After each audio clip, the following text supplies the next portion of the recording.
Kalau nak laju, padu, horsepower meningkat, kawan-kawan boleh pakai tekuk CNC untuk sesuai dengan karburator ni. Okay guys, jadi ni order daripada WhatsApp oleh Tuan Muhammad Nur 1603, nombor tracking akhir sebagai rujukan owner. Okay, jadi dia order karburator Racing Wave 24mm, siap tengkuk CNC untuk saiz 24mm, dan akan dapat full set lah macam ni siapa yang order. Sementara stiker sediti stok masih ada, kan sediti bagi free gift. Jadi karburator ni sesuai daripada spek 53, 54, 55, 56, 57, 58, 59, 60, 61, 62mm. Dia support. Jadi untuk saiz dah sesuai, nanti kawan-kawan adjustment jet pilot dia ikut spek.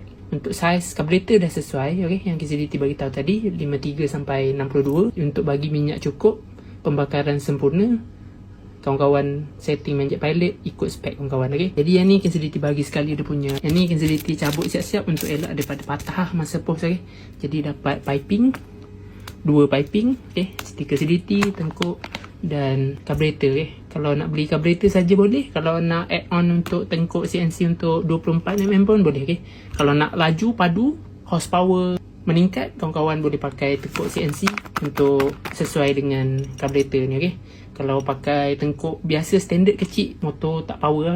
Kawan-kawan nak keluar power yang betul, nak keluar power yang sebenar, kawan-kawan boleh pakai tengkuk CNC ni. Untuk ngam dengan pakai karburator ni lah. Boleh add on lah.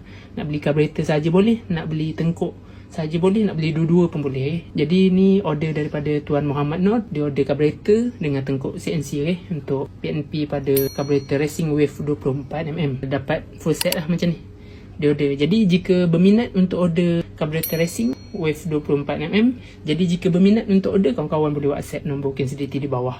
Terima kasih support.